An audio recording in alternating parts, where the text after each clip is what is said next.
Konnichiwa, minasan, and we are back for another episode of Album Discussions. Today, we will talk about the S.O.S. Brigade Quartet's third album, In Search of Harmonic Discoveries. And this was a really great album to make, as I explained with the last episode. When we made the second experience, we were really working around the clock, and we were just banging song out after song around this period, and it was a lot of fun. We were having a good time always when we do it. We just get together, we'd have some beers, we'd smoke some weed because I was still smoking weed back then. Cigarettes, just jam out. We just would experiment and try to come up with like new ideas for making jazz songs, mixing all sorts of other genres such as rock, blues, uh, funk, R&B, Japanese pop, hip hop, all of this into the mix with jazz songs we would do, right? So the album was really cool. This one in particular, it was very interesting and very unique, I would say. There was some really funny kind of songs with this one, and it was kind of cool because we kind of really jumped all over the place. There were some very unique pieces in general. And the album was actually the shortest one of all the albums we had made as a band. By the way, in case anybody's interested, my next solo album drops at the end of August. I will put more updates about it closer to the release, but because still trying to figure out the exact day I'll do it. I'm deciding between either August 25th or August 28th, but it will be Parallel Reality 2, since I already dropped Volume 1 back at the end of June, and then we dropped actually the band's fourth album, in July. Now, this album, In Search of Harmonic Discoveries, was May. So we've literally been releasing an album every month this year, which is pretty crazy, either with the band or solo. That will probably slow down and stop by the time we get to October, depending on if I get the new album, A Point to Prove, that I'm recording now, currently done on time, which I don't know that I will. I might, but I'm kind of doubtful that I'd actually be able to get it done, especially because I'll be working with different producers. I'll have to invest more money into this record. So it was a lot more carefree and fun when I was in charge of all the mixing and the mastering, and we were doing this with a band because we had a major distribution deal, like a hookup, a really sweet negotiated sort of contract with Lander, the mastering platform. So I would do all the mixing, producing, and arranging and mastering all myself, right? So that made making these records, as well as the last couple solo records, a lot easier to put together, release, and do all that because I was in control of everything. Whereas with this new album I'm working on, some of that control has actually gone to other people. And not that they won't do a good job with it. That's actually why I decided to kind of go back to my roots. I know they will do a good job, but it might take a little longer to get like the funding for everything, get it put out there, depending on how long they take to mix and master the tracks. But Boku mo Aishiteru yo has already become my most popular song. It's got over 2,600 views. Definitely check it out. It's a song for the love of my life, of course, Hitomi Shimatani, and it's a very beautiful song. For it to actually have as many views as it does, it's definitely the biggest hit of my career. In fact, I've got a lot of feedback. You should just start singing Japanese pop songs, man. Forget the rapping and the jazz. Just do that. That's what they love you for. And I was like, I'm thinking about doing that more with A Point to Prove, to be honest. I might still have a few songs that would be rap or hip hop mixed, but I would say probably about the half of the record so far in my mind, I would actually plan to do half of the songs at least in Japanese, just singing. So just in case anybody's interested with the development of that. Now, without further delay, we'll get into the actual discussion of this record, In Search of Harmonic Discoveries. So, this is another 20-track album. All of the S.O.S. Brigade Quartet's albums were 20 tracks, sometimes shorter, just pure instrumental songs, but always 20 tracks. That's kind of the theme with our band albums. Now, with Romanian Castle Sonata, the first track, that's actually a purely stride composed piece I did myself, playing the keyboard on my phone and recording it the two-hand style, recording one part with the right hand, the other part with the left, and merging them together. It's a very interesting vibe, that stride piece, because it actually has darker tones in it, but almost a really majestic, sophisticated sound of it. So very unique. And plus, I always like ripping the stride pieces just because it's cool. You don't really hear those too much anymore in jazz music or music in general. So I kind of really like the idea of like what James P. Johnson did, Fats Waller, Willie the Lion Smith. So that's why I invest in the time of composing those and actually making pieces like that on many of the records, because it's kind of cool to bring that nostalgia of stride playing back into like music again, because it was really cool. It's like if you play the stride well and you play it crazy with both hands, it's almost like you're giving a whole orchestra just on the keyboard of the piano. Apologize for the loud yelling and the sounds in the background that always happens when I'm recording. I'm sure anybody who watches these album discussions are used to it at this point, but I do apologize once again. People always love to talk when I'm doing this, or trains come by, or dogs bark. It's always something, but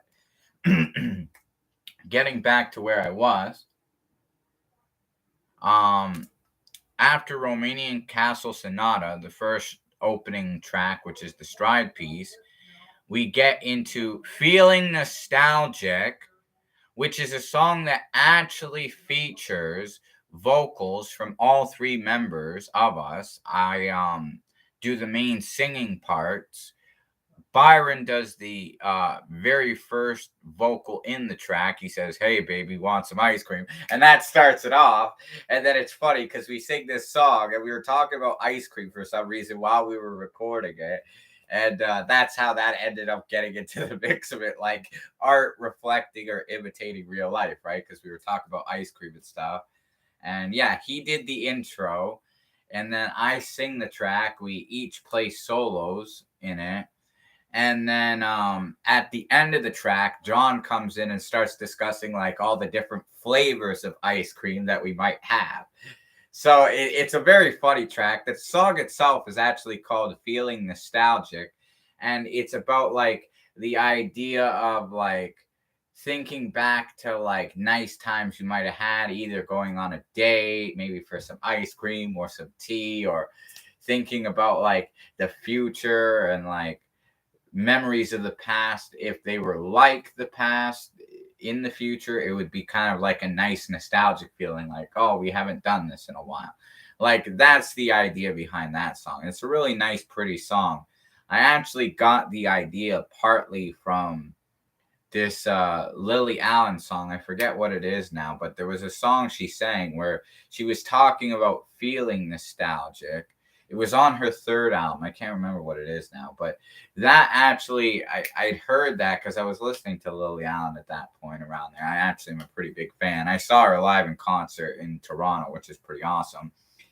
And that's where the idea of feeling nostalgic came about, and that became the title. So yeah, because we were talking about ice cream too and all that in the beginning of the song and at the outro, we ended up recording parts to reflect that. And then the next track, which is purely instrumental, where Byron actually takes the lead of the track, with most of the instrumentation being him on the bass, and then I'm kind of just backing up the arrangement around what he's playing. And we called the track Ice Cream Time because it's like a really cold, short instrumental piece, right? Ice Cream Time.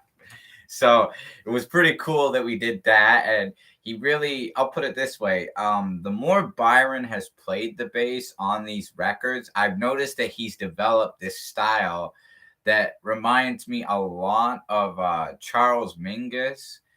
and a bit of the bass player who played with John Coltrane, which is really cool, right? And even I told John this too with his guitar playing on the records. Like his style when he plays jazz reminds me a lot of Django Reinhardt, which is really cool because he was a very great jazz guitarist too. So it's cool because I showed them their music and then I could see that it impacted their styles when they played on these records and sort of took shape and formed an influence around it. So after Ice Cream Time, we get into the more upbeat, darker, intense, hip hoppy kind of song, which is based on a song I did way back in the day before I did even my gospel record, my gospel hip hop album, The Baptism of CRM, called Give Me My Shit, which that was based on a song that I had written a long time ago because this one kid had some of my stuff and he was like missing in action. He was ghosted me and avoided me. And it's like it was important, crucial stuff I needed to get back, right? So I wrote that because I was frustrated dealing with this kid. Like, you better give me my shit, right? So of course, that was years ago. The idea changed, but I still liked the idea of that song. Like the main idea of it was catchy and it was kind of funny. And I had like planned to do it many other times on other mixtapes, which never saw the light of day back when I was dating this girl named Rahima. But I finally brought it to the surface with the S.O.S. Brigade Quartet's album and just kind of made it like a whole new mission where I was talking about a trip I took out to London, Ontario, where this person gave me some stuff and all the crazy stories we went through. And then it was also talking about the concept of the music industry. Like, I know how good I am. I'm making all this great music. I deserve like my compensation. Like, I put out all this great music. I should be getting paid for it. They should be giving me my shit, what's rightfully mine, because I've earned it, right? So that's where the ideas of the song became more relevant in like sort of the revamped version of this song. And that's what made it turn out really cool. Plus, it had this really nice, like, da da da da da da like kind of upbeat, reminded me a bit of like stride jazz piano, like oddly enough. And that's why I referenced Willie the Lion Smith in the intro. And then I also used the keyboard function on my phone when I was making this song to create the sound of a trumpet kind of playing in the background, like sounding the trumpet, like it's time to give me my shit, right? So it was very interesting to make that song too, a lot of fun. And actually, that became one of the most viewed songs on that record on YouTube. To my knowledge, it's the most viewed song off the record. Like, people really seem to dig it. So I guess you could call it like the popular hit of the record. But it's funny because until the S.O.S. Brigade Quartet's fourth album, we didn't even have a music video for any of the singles or anything. Like, you can't really call it a single if there's no music videos. And we didn't really have any music videos for the first three albums, plus point 0.5, which is the high standards. But on the fourth, which was more of a solo track anyway, I did make a video for Sakura Green Tea, which you could say was actually like the first official single of the S.O.S. Brigade Quartet. There was footage of Japan, footage of me singing, playing the sax, and even though it was kind of more of a solo song, you could say that that's the only real single or music video for the S.O.S. Brigade Quartet as of yet. So yeah, no singles really yet, but that definitely Give Me My Shit was the most popular and most viewed song off the record. Out in Chicago, was the second to my knowledge last time I checked.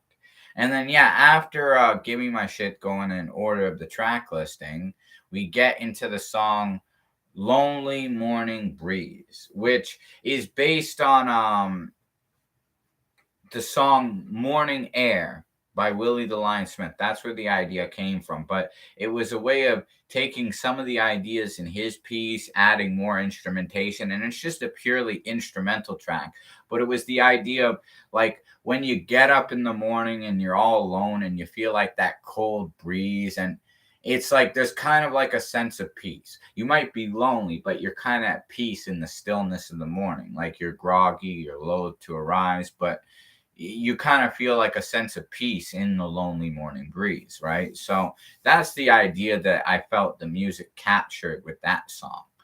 And then it leads into another track where Billie Holiday was a big inspiration on this track, Workaholic, which kind of has, oddly enough, a reggae vibe to it, which is pretty cool because we definitely experimented with some reggae-ish songs on this record. This was one of them. It's jazzy, it's reggae-ish.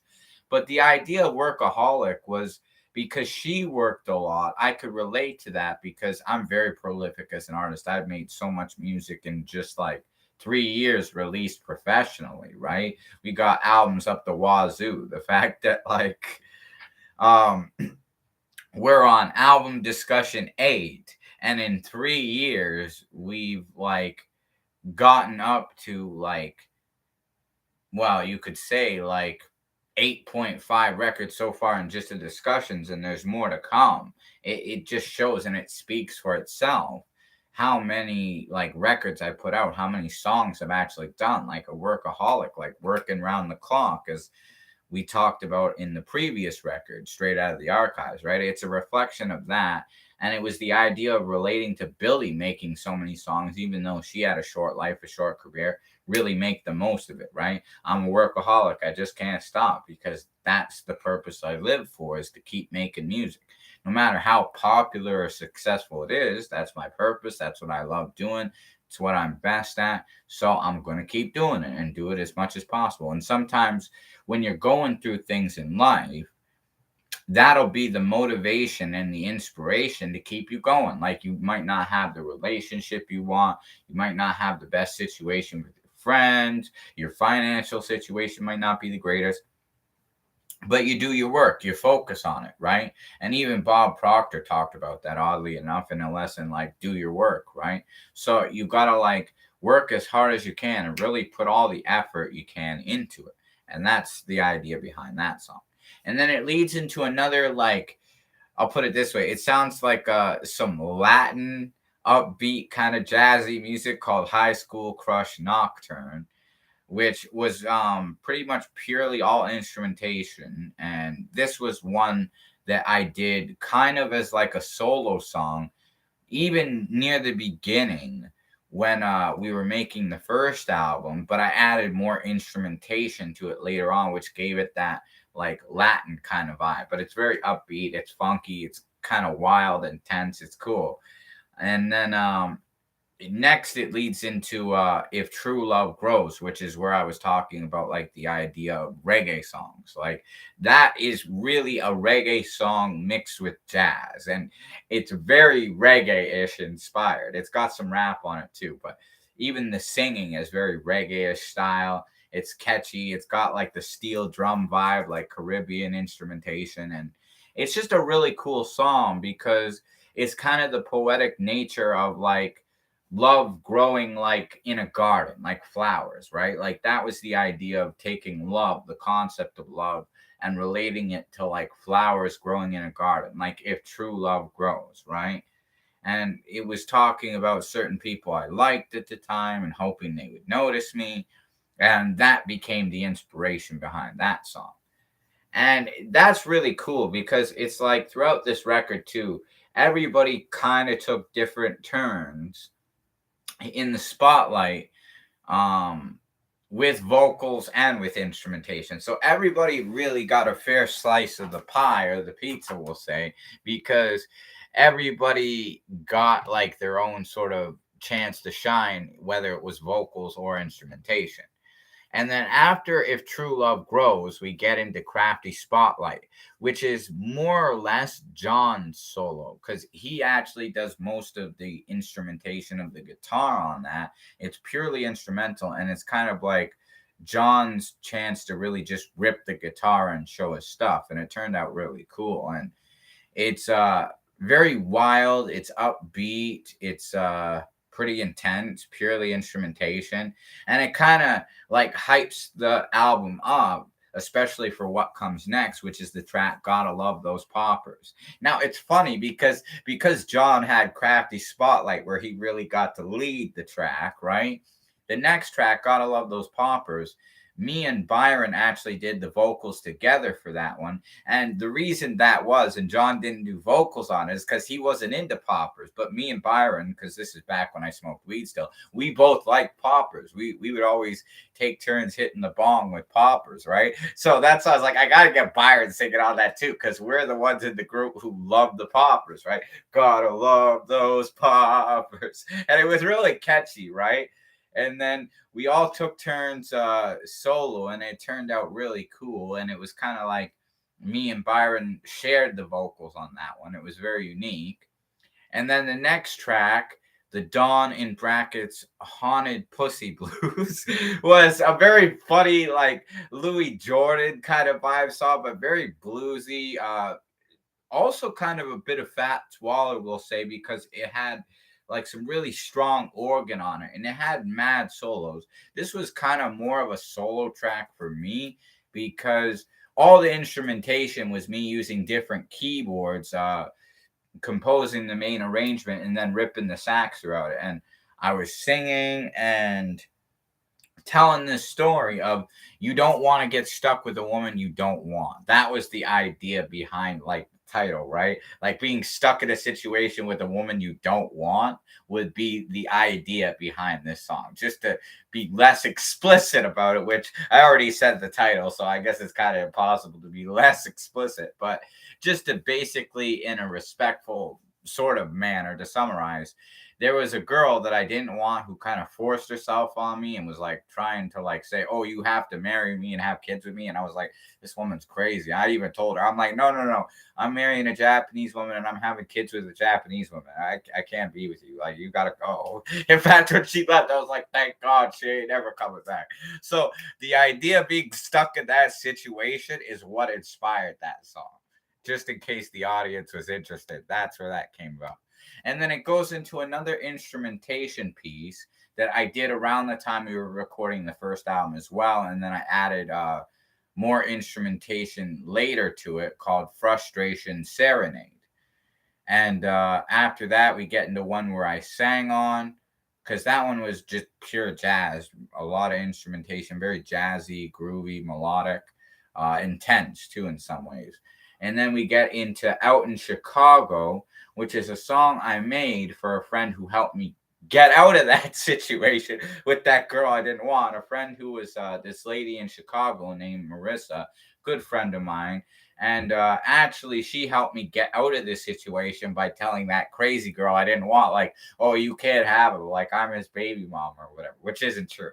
But she helped me get out of that situation. So I made the song for her. It's like, thanks. Like, you know what? Regardless of anything, you're a really good song. You're a really good friend, and you're way better as a person than them. So I'm going to make you a song to kind of thank you for getting me out of the situation, which is talked about in the Dawn, right? So as you could tell, the album really is a revolving story of a day in the life of all these things that were happening around the time we were recording this album. And it's like this sort of flashbacks of things that were happening near the beginning of the band being formed, leading into it. But a lot of these songs were inspired and made while going through these crazy situations and just kind of turning them into songs. Like almost like the way Card Captor Sakura in Clear Card, she goes through this like magical event where this crazy stuff happens, and then she captures it and turns it into a card. It's almost like I was doing that with the experiences I was going through, but in the song. So it was very interesting. And then we get into this other instrumental piece called Gritty Eel Trombone Slide, where it's pure instrumental. I basically laid the main arrangement, and then I used the keyboard function on the phone to actually use like almost a synthesizer function to create the sound of a trombone, and let the trombone kind of lead into it, because I was listening to a lot of Jack Teagarden at the time. I wanted to add like a trombone sort of vibe to the album, make it jazzy in that sense, right? So that's where that came about. And then next we have another showcase for John showing his skills called When It Comes to Pizza. Now, the cool thing with this song which is really cool too, is that he was working at a pizza place at the time. So that's where the idea of the song came about. And I basically orchestrated like a story around him working at the pizza place, came up with the chorus. The intro is like, somebody ordering pizza. The chorus is like all the good things like you could get if you order pizza. That's what you'll get, right? When it comes to pizza, he's got it. And then the chorus is like describing, like the bridge at the end, sorry, is describing, like it's me singing the description of the pizza getting made. And then he's ripping guitar solos in between the choruses. And then at the end, it's like me as a joke, like, hey, why did you save me a slice? Like, I wanted some of this pizza, right? So it's a very funny, comical song, but John rips the guitar in it. It's really good. It sounds really like a bluesy tune, like some Stevie Ray Vaughan kind of stuff. And it was a really cool song to make overall. And then after that, we get into the next stride piece on the record, Carefree, which is, me playing the stride piece, sort of more upbeat and positive and happy than the stride piece at the start of the record, which was Romanian Castle Sonata. Carefree was a lot of my stride pieces, I won't lie, the inspiration came from like people playing like Fats Waller and Willie the Lion Smith and Art Tatum. That was the idea behind a lot of them. But a lot of them, being honest, the ideas and the titles came from Willie the Lion Smith because I was really getting into Willie the Lion Smith. In fact, I lent the greatest hits to the band to listen to so they could understand the hype behind Willie the Lion Smith. They're like, man, I never imagined anybody could play that good with a big fat cigar sticking out of their mouth, and they're just ripping it. And they agreed, like Willie was the man, right? That's why we covered one of his tunes, concentrating on the high standards, like live recorded performances. So yeah, Carefree was another Willie the Lion style kind of stride piece that we did. And then we did another song where we each ripped solos and we were talking about, okay, where do we go next? We've created all this great music. Where do we take the vision of our band and our music moving forward from here? So the idea of that, what are we going to do next? That inspired the next song, Looking for a Fresh Start. Because when you made mistakes in life, you kind of want to start all over again. You wish you could go back and undo things. But also, even when you reach a certain point of success or achievement, you're like, okay, well, where do we go from here? Where do we take the music next? Right. And the idea of that was, we are looking for a fresh start. And it was talking about like how you could be looking for a fresh start in the darker, negative times of life, or even when you have reached success or achievement, wondering where to go next. So all those ideas were definitely balanced out into the ideas that are sung in Looking for a Fresh Start. And like I said, a lot of these songs were all recorded around the same time. Some came later. Looking for a Fresh Start, oddly enough, I know for a fact though, this was recorded on the same day as Wentworth Trails, and it ended up not getting on straight out of the archives, but it got moved to In Search of Harmonic Discoveries. Suited the record better, I felt, right? As I was like deciding what tracks should go on for what albums, I basically picked like in chronological order, like the ones we did later, a lot of them would basically get moved in the right order. But there were certain songs that I thought, oh, that song's similar to that song on that record, so we'll move it to the next record. That way there's more variety throughout every record, and not every record's going to have that many songs that sound too similar, right? That was the idea of why I shifted the order of some songs as we recorded all these. But we recorded all these songs, like 5 albums worth of songs in just a couple months, which is pretty incredible. All of them, as a matter of fact, were recorded before the start of this year, because that's when I decided, okay, we're going to start releasing them all this year. But they were all recorded before the end of last year. And then after Looking for a Fresh Start, we get into my solo rapping song, Journey, which was a very unique song. It was talking about like life is a journey, making music is a journey, all of those sort of ideas and aspirations and inspirations behind the message of it were very empowering, inspiring, motivating. And it had a very upbeat, like kind of romantic, smooth melody to the beat. And I thought, okay, it's time for another rap track. Like, throw them in the middle of it. I mean, we are primarily jazz as a band, but we've mixed in a little bit of every sort of genre throughout all the other albums too. Like throwing different vibes everywhere. So it's not just even one genre. Primarily jazz, yes, but there's blues, there's rock, there's reggae, there's funk, there's hip hop, Japanese pop. There's a bit of everything in all the S.O.S. Brigade records. It's like, hey, you know what? One thing you could say is, as a band, we've really experimented with every type of music imaginable, which is pretty cool. So yeah, after Journey, we get into Midnight Train Funk, which was the first song where Byron did all the vocals himself. Like he took the lead vocals and he was the only one who had vocals on the track. I did all the main arrangements. I played the marimba solos, the organ solos, the sax solos, the main arrangements. He rips the bass solo. He does all the vocals. And then John rips an awesome solo too on the guitar, and everybody adds their own flavor to it. And the reason Midnight Train Funk came about, the idea that came about, because there's always trains coming by outside my house, and they wake you up in the middle of the night, and sometimes it puts you in a funk of depression. Sometimes you just get really annoyed by it. But I was like, how could we take that negative and turn it into a positive, right? So I was like, oh, Midnight Train Funk. In fact, it's funny because right before we recorded this track, a train actually passed by outside of our houses, and we were like literally waiting for the train to go by, which is where I got the idea. Like, okay, Byron, I want you to just say this, and I'm going to add a vocal effect and make it echoey, but it'll sound cool. Just be like, Midnight Train Funk. And he did, right? So we just used that as the chorus. And I was like, there, we got a song right like that, right?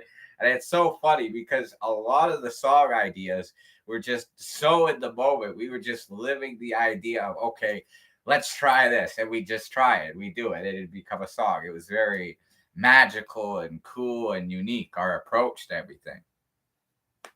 Really like scientist experimenting.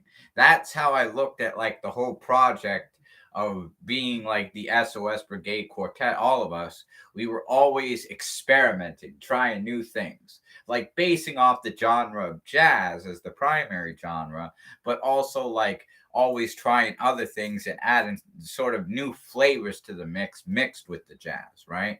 So that's what made all of the albums very unique. And In Search of Harmonic Discoveries really was that idea of, okay, where can we take this like idea of the jazz music we made in new directions, find new sort of harmonic discoveries by mixing different types of music into the picture. So that's what led to that.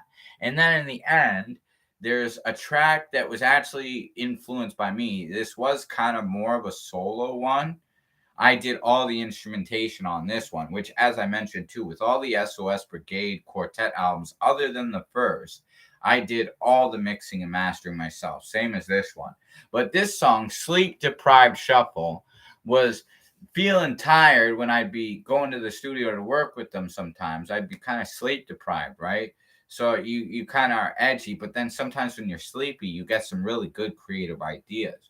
And I was listening to this Charles Mingus song, and for some reason something clicked, and like I was like, I'm gonna create my own version of that. Like it was similar to a song that he did on Mingus but it's quite different in many ways too. But the idea was like that feeling when I heard that Mingus song gave me ideas to make the Sleep Deprived Shuffle, because I was kind of sleep deprived at the time.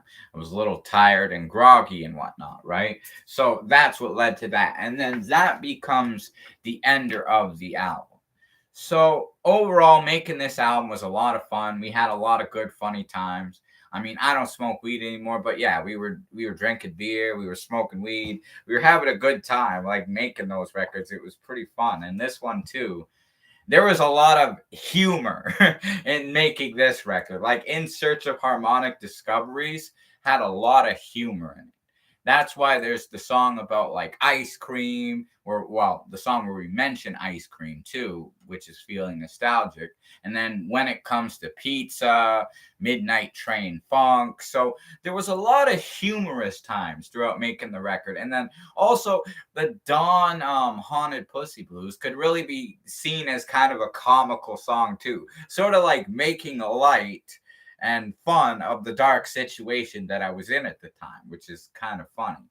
And it's interesting how all of these ideas kind of merged together to make like what the record was. And yeah, it was a lot of fun. Everybody on the record did some really great work. Everybody really got their own chance to shine too. It was like the first time where other people actually took the lead vocals and actually would have their own like dialogue in the record, where it wasn't just me talking the whole record. So that kind of made it feel like it was really beginning to become our band, not just my band, which I really liked, because that was the idea of doing this project. We all get to experiment, be creative, do our own thing, show our personalities in the record, sort of give light to the characters that we all were. And I mean, it was a great record to make. I could say that it was probably one of my favorite records of all the ones we made as a group. Um, and I'd say like it's hard for me to pick a favorite album of the S.O.S. Brigade records. And I think I said this about Straight Out of the Archives too. But this one would definitely be in the top three. I'd actually say it's hard to put actual positions for the S.O.S. Brigade Quartet records, but I would say overall the second, the third, and the fourth were probably my favorite of all the records to make as far as being the S.O.S. Brigade. Now, I hope everybody enjoyed this presentation. As usual, I leave the description in the bottom. Like when you check out the description, there's the links to actually purchase these albums on iTunes and Apple Music. If you check it out on YouTube, I hope you will, under the S.O.S. Brigade Quartet channel. And if you like the record, definitely buy, support. That way, as Super Kami Guru Alucard, the leader of the S.O.S. Brigade too, we can keep making all this great music for you. Currently, the band is on a hiatus. We don't know when we're going to make another album, but we did actually talk to it. I've been talking a few times to the guitar player John, who actually wants to do some of his own arrangements on what would be the next album. So we've talked about it. There could be a sixth S.O.S. Brigade Quartet album in the works in the future. In fact, I was thinking, because he was talking about wanting to do more of a bluesy album, so I was thinking we could call it S.O.S. Brigade Quartet Sings the Blues or something. That would be kind of cool. But yeah, I've been talking to them about that. In the future we might make another album, but this is the third, and there's actually two more that one is released already. It got released in July, and then the fifth will come out in November. So we will discuss those in later album discussions, and hopefully you enjoy the music you hear on YouTube or on Spotify or whatever you use to stream it. And then if you're willing, definitely, buy the record, support us so we can keep making this great music and, livening up the world with something experimental, creative, and free that nobody's ever attempted or dared to attempt ever before. So that's just my final appeal. I hope everybody enjoyed learning about the album. I hope you all will enjoy it if you check it out. There's some really good, funny songs throughout the record. And hopefully, after hearing the stories of what all those tracks were about and what it was like to make them, that you will, resonate with it and go check it out. Anyways, till next time, domo arigato gozaimasu, minasan. Thank you, everybody, for watching. Super Kami Guru Alucard. Peace out. Matane.